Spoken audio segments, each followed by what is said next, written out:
Hello friends, कैसे हैं सब लोग। स्वागत है आपका आपके यूट्यूब चैनल इरफान एकेडमी में। आज हम जो आपको पढ़ाएंगे, कल हमने मोलरता कल आज जो हमने पढ़ाया था पीपीएम पढ़ाई थी, पीपीबी पढ़ाई थी और हमने मोल प्रभाज आपको पढ़ा दिया है। अब हम इससे अगला जो टॉपिक यूपी बोर्ड में दिया है, टॉपिक जो यूपी बोर्ड में दिया हुआ है वही आपको हम कराएंगे। अब हम करवाते हैं विलयन के अणु संख्या गुणधर्म, जो काफ़ी इंपोर्टेंट चैप्टर है और यहाँ से काफ़ी आता भी है। अब इसमें क्या है देखो, विलयन के अणु संख्या गुणधर्म। देखो, कुछ पदार्थ के तो ऐसे होते हैं भौतिक गुण, जो भौतिक गुण से अन्य गुण होते हैं वो होते हैं अणु संख्या गुणधर्म। अणु संख्या गुणधर्म हमारे पास सिर्फ 4 है। एक है क्वथनांक का उन्नयन, हिमांक का अवनमन और वासुदाव का अपेक्षिक अवनमन। और तुम्हारे पास क्वथनांक का उन्नयन, हिमांक का अवनयन, वासुदाव का अपेक्षिक अवनमन, परासरण दाब, ये है हमारे पास 4 क्या है अणु संख्या गुणधर्म। अब अणु संख्या गुणधर्म से जो अलग होते हैं कुछ पदार्थों के होते हैं भौतिक गुण। जैसे मैं ये कहूँ, ये एक हमारे पास पेन है और इसकी शेप कैसी है, गोल है, ये अवस्था कैसी है, ठोस है, इसका रंग कैसा है, काला है, तो ये सब कुछ इसमें पता चल जाता। तो भौतिक गुण कौन कौन से हो सकते हैं? एक तो भौतिक गुण होते हैं रंग, अवस्था, गंध, क्वथनांक, हिमांक और प्रकाशिक गुण। ये सब कैसे होते हैं? ये होते हैं किसी भी पदार्थ के भौतिक गुण। मगर कुछ होते हैं अणु संख्या गुणधर्म, जो कुछ इस प्रकार है, देखिएगा। ये है आपके पास अणु संख्या गुणधर्म। और हम एक बात और बीच में बता देते हैं, जो भी हमारे वीडियो देख रहा हो और वीडियो अच्छी लग रही हो तो आप उसको लाइक कीजिएगा, कमेंट कीजिएगा, जो लास्ट में हम क्वेश्चन बोलते हैं वो जरूर उसका जवाब दिया करना। और ये है कि हम दिसंबर तक आपका केमिस्ट्री का कंप्लीट कोर्स करा देंगे और इसमें इंशाल्लाह आपके बहुत अच्छे नंबर आएंगे। जो भी ऑफलाइन घर बैठना ऑनलाइन घर बैठ कर पढ़ना चाहता है, घर बैठ कर अच्छे नंबर ला सकता है। वरना हमारे पे 4 बैच चल रहे हैं ऑफलाइन, आप आ सकता है किसी भी बैच में। दोपहर में सीबीएसई बोर्ड पढ़ाया जाता है 2 बजे से, और 4 बजे से है, फिर 5 बजे से है, लगातार बैच है। आप किसी भी बैच में आ सकते हैं और अपने अच्छे से अच्छे नंबर ला सकते हैं। ठीक है, अब बात करते हैं हम अणु संख्या गुणधर्म की।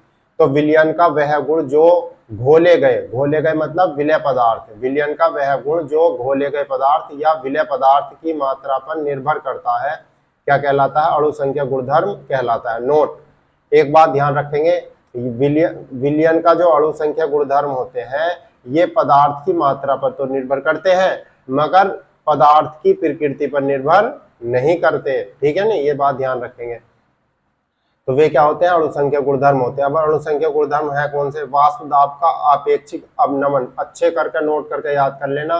चारों के चारों आपको ऑब्जेक्टिव में मिल सकते हैं, 3 दे देगा, एक कुछ अन्य देगा, तो आपको ध्यान रख लेना। ये पहला कौन सा? वाष्प दाब का आपेक्षिक अवनमन, क्वथनांक का उन्नयन, हिमांक का अवनमन और परासरण दाब। ये क्या है तुम्हारे पास? अणु संख्या गुणधर्म है, जो अच्छे से याद कर लेंगे आप। ठीक है, अब चालू करते हैं अगला। वाष्प दाब का आपेक्षिक अवनमन, ये पहला है। और पहला क्या है तुम्हारे पास? वाष्प दाब का आपेक्षिक अवनमन। और वाष्प दाब का आपेक्षिक अवनमन हम आपको आज ही पूरा कंप्लीट करा देंगे। वाष्प दाब में आपेक्षिक अवनमन, पहला वाला हमने ले लिया है, वाष्प दाब का आपेक्षिक अवनमन, ये वाष्प दाब में आपेक्षिक अवनमन। अब इसको समझिएगा।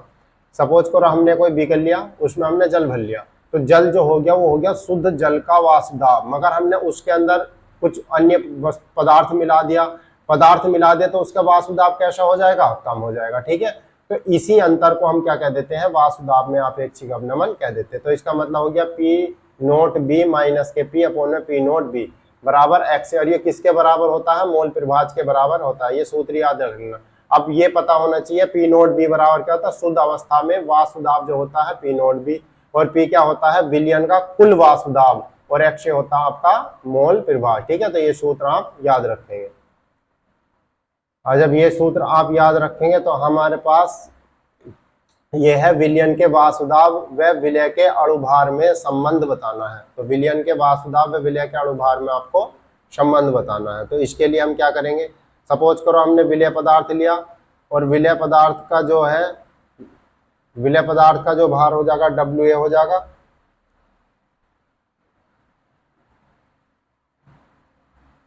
विलय का भार कितना हो गया? WA, और अणुभार इसका कितना हो गया? MA। ठीक है, और इसी प्रकार से अगर कोई बी विलयन है, ये ऐसे लिख देते हैं हम। ठीक है, अगर कोई विलयन क्या है? A है, कोई विलयन है और विलयन में ए क्या है, इसके अंदर विलय पदार्थ है, तो इसका अणु भार कितना हो जाएगा WA, और अणु भार कितना हो जाएगा इसका MA। तो यहाँ से मोल कितने निकलेंगे तुम्हारे पास, N बराबर निकलेगा WA अपॉन में MA, ठीक है।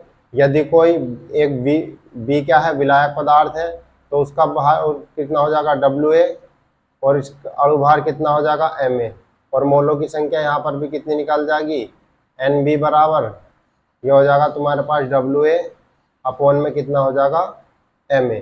अब सूत्र क्या है, P नोट B माइनस के P अपॉन में P नोट B बराबर कितना हो जाएगा तुम्हारे पास XA। अब हम XA को और क्या लिख सकते हैं, XA को लिख सकते हैं हम Na अपॉन में NB। Na का मतलब क्या हो गया, विलय के मोल, NB हो गया विलायक के मोल। अब ये हुआ आपके पास P नोट B माइनस के P अपॉन में P नोट B बराबर WA अपॉन में MA अपॉन में WB अपॉन में MB। और ये आपसे पूछा भी जाता है, ठीक है। ये इसकी गुणा यहाँ हो जाएगी, इसकी गुणा यहाँ। अब ये हुआ आपके पास P note B minus P upon में कितना हुआ P नोट B बराबर ये हुआ आपके पास WA, चलो जी ये तो विलय का भार हो गया, गुणा MA, ठीक है, ये अणु भार हो गया, MB ये हो गया MB।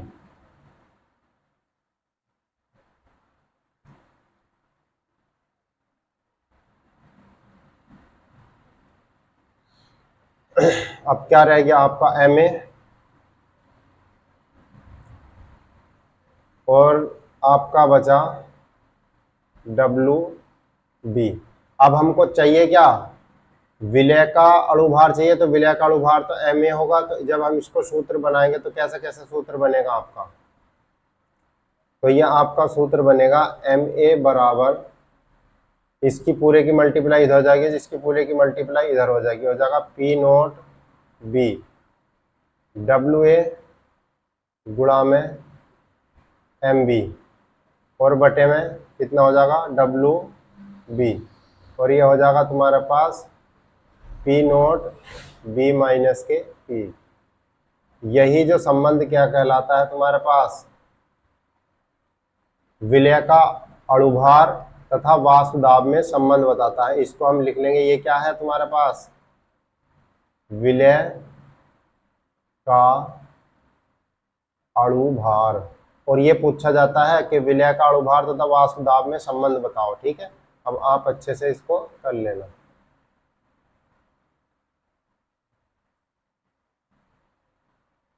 अब हम आपका अगला सवाल कराते हैं।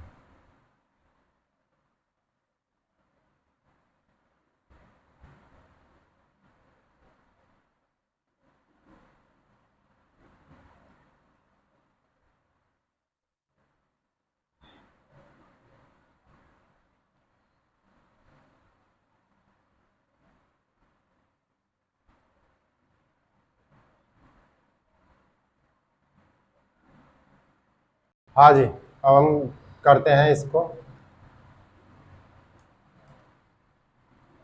इस क्वेश्चन को करते हैं।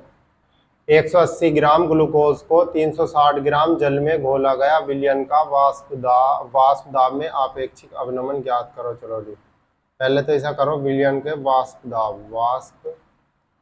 दाब ऐसे लिखा जाएगा, में आपेक्षिक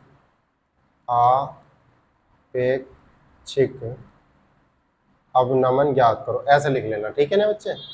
अब इसमें हम करते हैं, देखो 180 ग्राम ग्लूकोज है तो WA का मान हो गया, ये WA का मान कितना हो गया 180 ग्राम। अरे अणुभार कितना हो जाएगा इसका MA, हम जानते हैं कितना हो जाएगा, ग्लूकोज है और ग्लूकोज का सूत्र क्या होता है C6H12O6, तो 6 गुणा में कार्बन का 12 प्लस 12, हाइड्रोजन का 1 प्लस 6 और ऑक्सीजन का हो गया 16। 12 छिंग 72, यह आ गया 12, 16 छिंग 96, 6 8 2 8 2 10 शून्य हासिल 1, 9 7 16 1 17 1 18, इसका आ गया आपका 180। ठीक है, और इसी प्रकार से हम निकालते हैं, और ये तो आपका बिल्कुल पता चल गया। इसी प्रकार से हम निकालते हैं डब्लू ए कितना है 300, डब्लू बी आपका कितना है 360 ग्राम। चलो जी, और एम बी का मान कितना हो जाएगा, इसका अणुभार जल है और जल का अणुभार कितना हो जाएगा 18। ये तो आप सबने काफी टाइम से सीख ही रहे हो और ये तो निकाल ही लिया होगा। यहाँ से हम निकालते हैं, हम Na का मान निकाल लेंगे, तो 180 भार 180 बटे में कितना रखा जाता है अणुभार। अगर ये बात समझ में आए तो पिछली वीडियो देख कर जरूर चलें। तो N1 का मान आ गया 1। ऐसे ही हम निकालते हैं NB का मान, तो भार बटे अणुभार 360 ग्राम था, अणुभार रखा 18, 18 दूनी 36, तो कितना आ गया बच्चे 20। ठीक है, ये बात आप सही करके रखेंगे। अब हमको निकालना क्या है, निकालना है P नोट B माइनस के P अपॉन में P नोट B, और बराबर सूत्र क्या बनता है तुम्हारे पास XA। ठीक है, तो हम इसे XA को क्या लिख सकते हैं, XA की जगह हम ये भी तो लिख सकते हैं, XA की जगह लिख सकते हैं हम Na अपॉन में 1 प्लस वो Na प्लस में NB, इतना भी तो लिख सकते हैं। और ये जो मान जो निकलेगा ये किसका निकलेगा, ये निकलेगा वाष्प दाब का आपेक्षिक अवनमन, ये पूरा मान निकल जाएगा। तो हम किसको सॉल्व करेंगे, बस इसी को सॉल्व कर देंगे। कैसे करेंगे, Na का मान कितना रखा वाल को हमने 1, और ऐसा नहीं है हम इसको हटा भी सकते हैं तब भी काम चल जाएगा। फिर रखा हमने 1 और फिर रखा इसका कितना आया था 20, तो कितना चला आगे, ये आ गया आपके पास 1 अपॉन में कितना आ गया 21। तो जो हम इसकी कैलकुलेशन करेंगे तो P नोट B माइनस के P अपॉन में P नोट B, इसका मान आपको आ गया 0.047। तो आप इसी को ही करियाना और ये आपका आंसर हो गया पूरा। ठीक है, ये भी आपका क्वेश्चन आपका पूरा हो। अगला क्वेश्चन देखते हैं हम कैसा। हाँ भाई, अब अगला सवाल देखें। यदि एक अवाष्पशील पदार्थ अणुभार कितना है 40 ग्राम पर मोल को 114 ग्राम ऑक्टेन जिसका सूत्र था C6H18 में घोला गया, जिसमें विलयन का वाष्प दाब 80% रह गया, अवाष्पशील पदार्थ कितने ग्राम घोला गया। चलो जी ठीक है, अवाष्पशील पदार्थ पूछवा रहा डब्लू ए का मान, तो हमने मान लिया डब्लू ए बराबर हमने मान लिया x ग्राम। ठीक है जी, और इसी का ही अणुभार कितना दे रखा, Ma का मान दे रखा तुमको 40, ये भी बात सही है। अब इसी प्रकार से हमें WB का मान कितना दिखा रखा है आपका 114 ग्राम, 114 ग्राम, और MWB का मान कितना निकलेगा, इसका अणुभार निकलेगा 114 ही निकलेगा, इसका अणुभार भी चाहे आप निकाल के देख लेना है। ठीक है नहीं, क्योंकि इसका सूत्र हम निकालें C6H18 से जब निकालेंगे तो कितना आ जाएगा 6 गुणा 12 और प्लस में 18 गुणा में 1। ठीक है, तो कितना आ जाएगा, इतना ही आ जाएगा 114।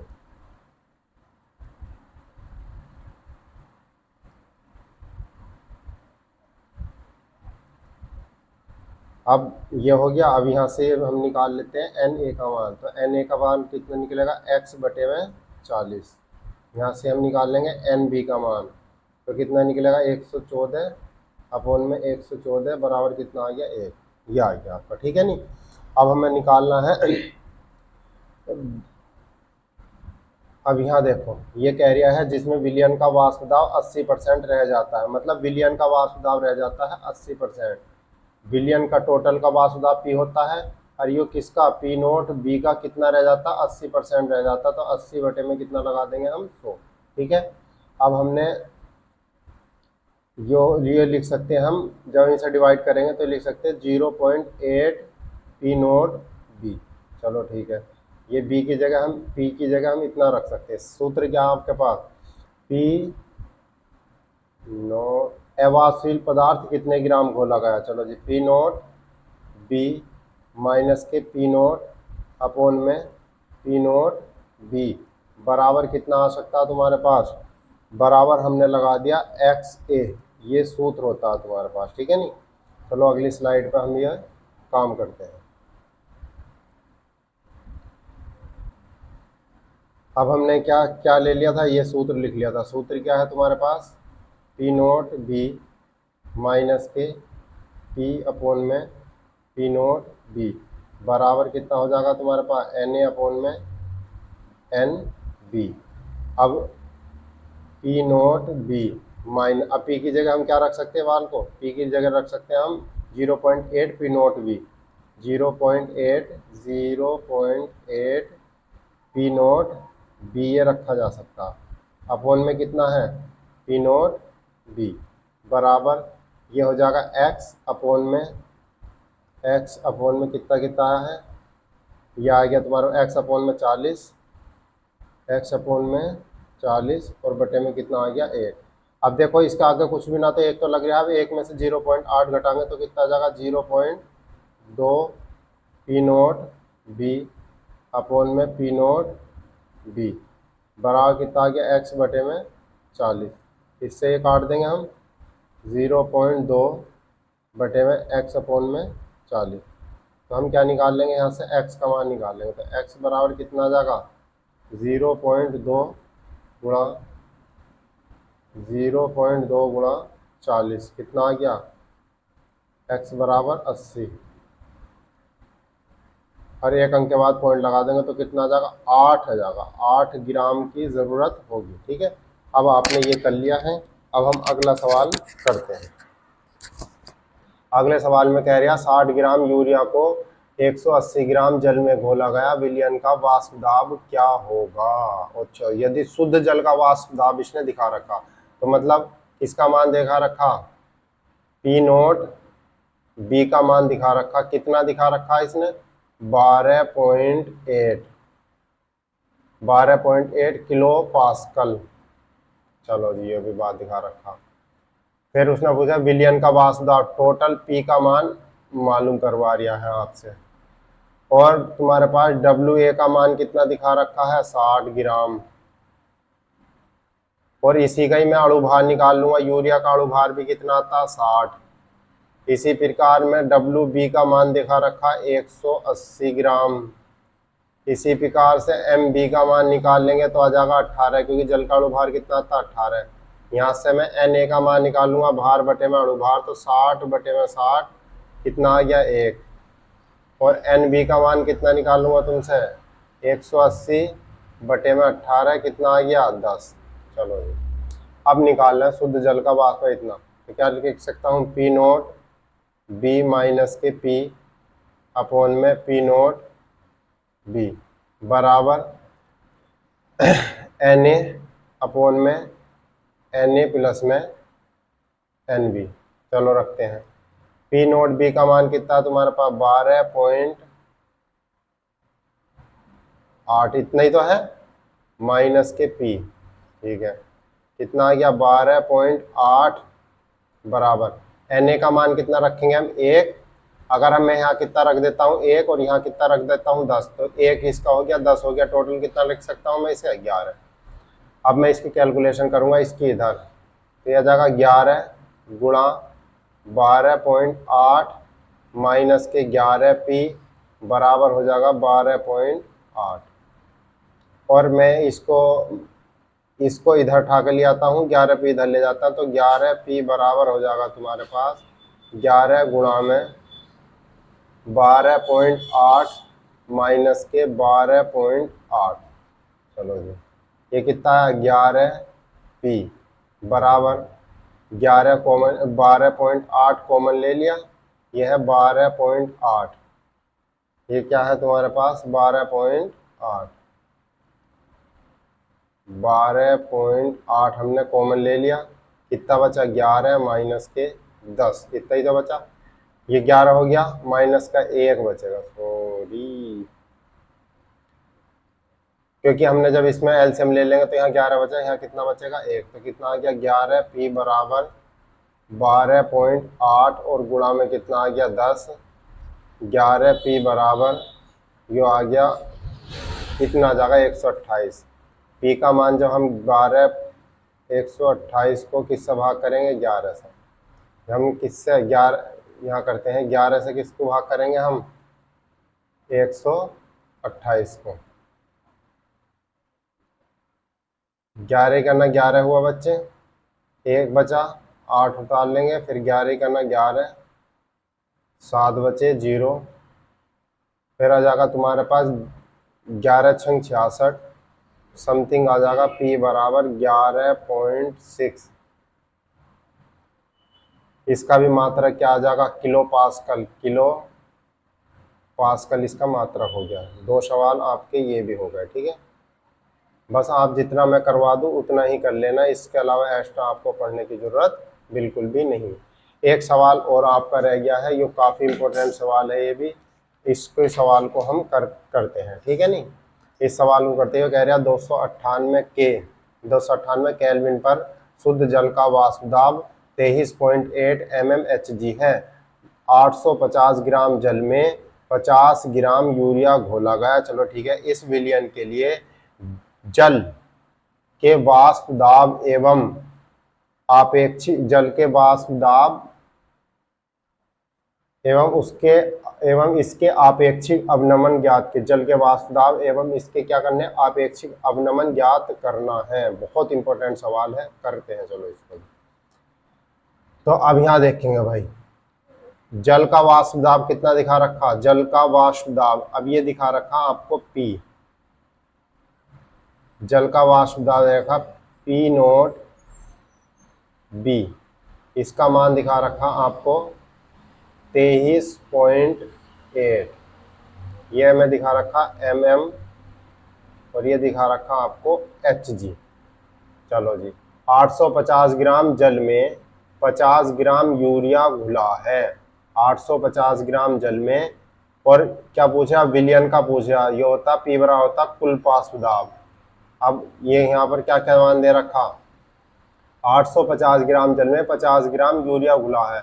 WA का मान कितना है 50, और वो भी दे रखा ग्राम में। ऐसे ही इसी प्रकार से इसका अणुभार कितना हो जाएगा, यूरिया का अणुभार होता है 60, जो हम जानते हैं।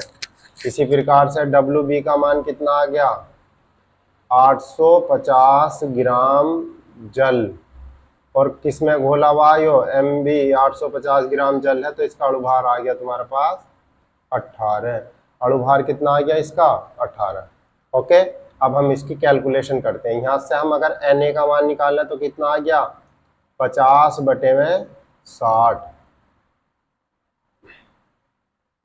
और यहाँ से निकालते हैं हम NB का मान तो कितना आ जाएगा 850 अपॉन में कितना लिख देंगे हम 18, ठीक है। नहीं, एक हो गया 850 और अपॉन में क्या लिख देंगे हम 18 लिख देंगे। बस यही आपका आएगा। मैं इसको एक काम करूँ, इन दोनों काट दे तो कितना बचा Na बराबर, ये बचा आपका 5 बटे में 6। सूत्र क्या आया आपका, सूत्र आया आपके पास P नोट B माइनस के P अपॉन में P नोट B बराबर XA। XA का मतलब हो जाता है तुम्हारे पास ये हो गया XA, ठीक है। अब आगे करते हैं, तो P नोट B अपॉन में P नोट B माइनस के P बराबर, यहाँ पर आ सकता है हमारा Na अपॉन में NB, तो P नोट B माइनस के P अपॉन में P नोट B। अब हम यहाँ पे Na लिखते हैं तो WA अपॉन में MA अपॉन में WB अपॉन में MB, ठीक है। नहीं, अब हमें इसके सबके मान रखते चले जाएंगे हमारे पास।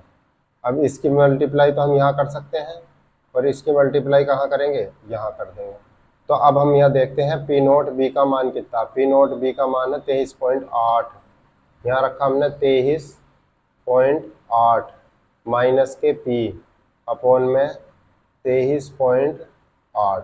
चलो जी, अब यहाँ देखते हैं, ये पहली बार तो ये सूत्र बनेगा तुम्हारे पास WA गुणा में MB अपॉन में WB और गुणा में MB।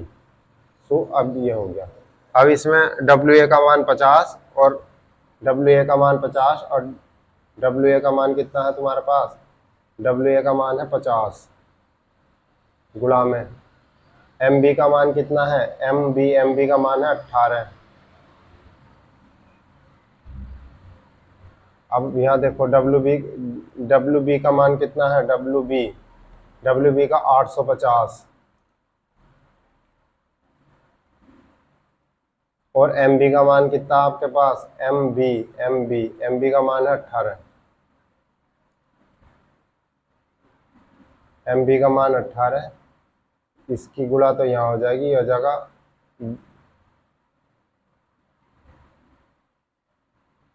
यहाँ WB आगा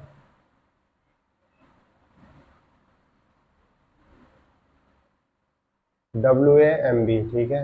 यहाँ MA, सॉरी, यहाँ आएगा आपका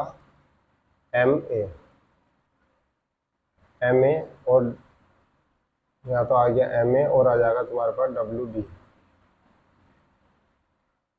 WB, ठीक है।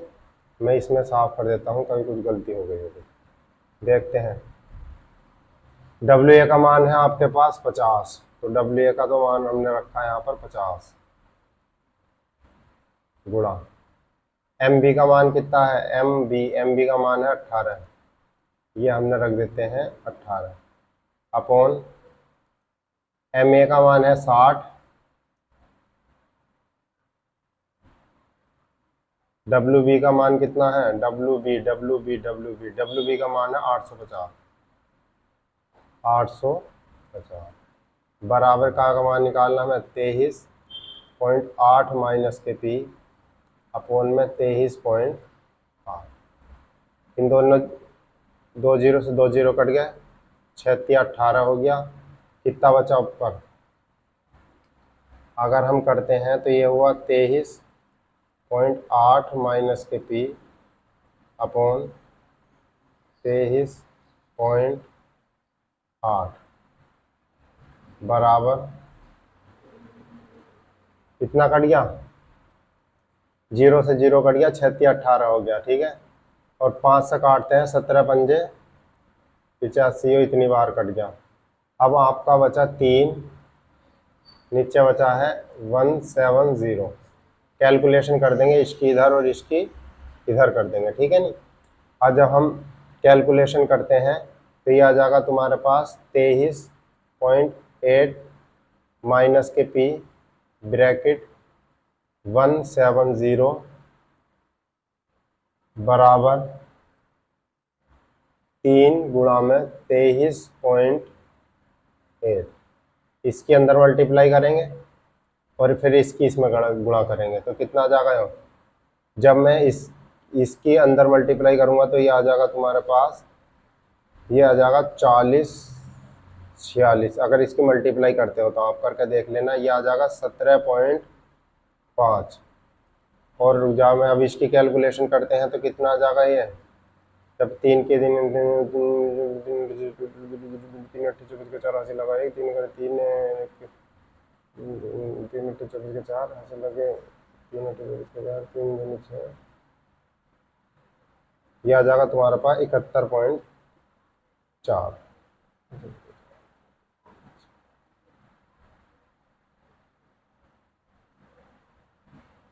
ये आ जाएगा तुम्हारे पास 71.4।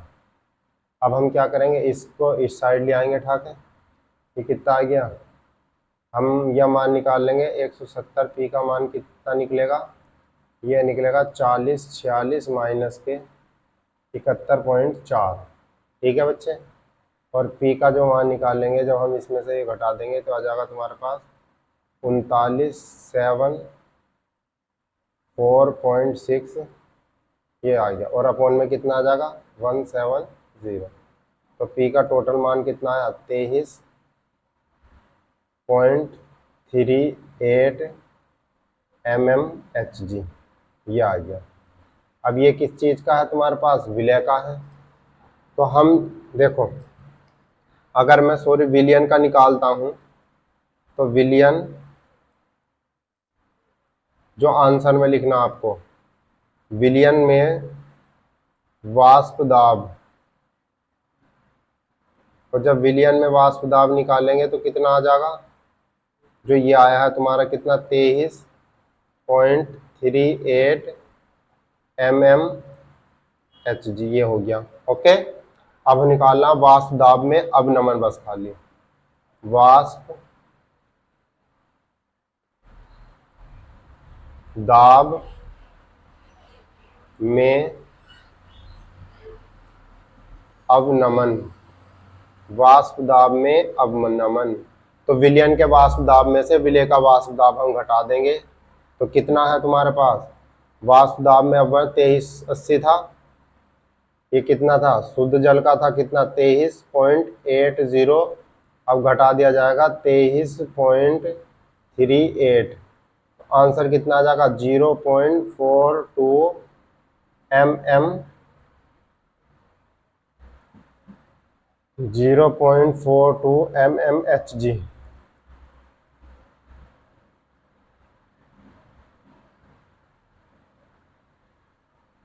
ये हम यहाँ को आंसर इसका लिख देते हैं। एक आंसर तो बाल को ये हो गया पी, और दूसरा आंसर क्या हो गया तुम्हारे पास 0.42 mmHg। अभी आप आज क्या हो गया, आज आपका पराशर दाब बिल्कुल खत्म हो चुका है, अब इसमें और कोई नहीं बचा, ठीक है नहीं। अब मैं एक क्वेश्चन लिख के देता हूं जो आप उसका जवाब जो कमेंट में देंगे। तो ये क्वेश्चन है, निम्न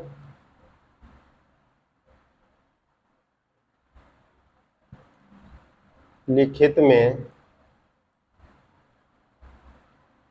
परासरण दाब, निम्नलिखित में अणु संख्या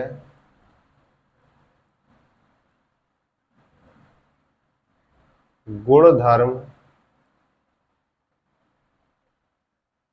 नहीं है।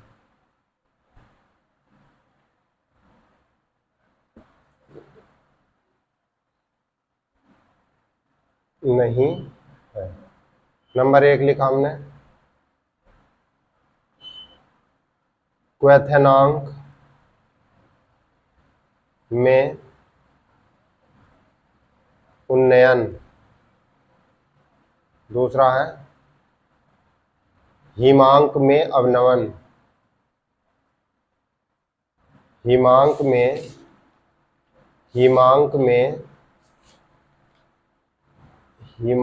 में अवनमन। चौथा है तीसरा है आपका पास परासरण दाब। चौथा आपका वाष्प दाब का आपेक्षिक उन्नयन।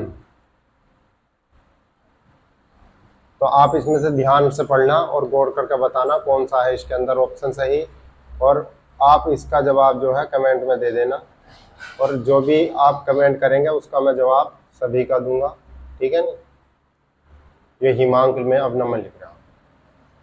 तो अब आपका क्या हो गया, आज तुम्हारे पास आज हो गया वाष्प दाब का आपेक्षिक अवनमन। कल हम आपको जो पढ़ाएंगे वो हिमांक में अवनमन या क्वथनांक में उन्नयन, इन दोनों में से एक ना एक पढ़ाएंगे, और आप ऐसे पढ़ती रहिएगा, आपको अच्छे नंबर आएंगे और बेहतर मेहनत करिएगा, ठीक है।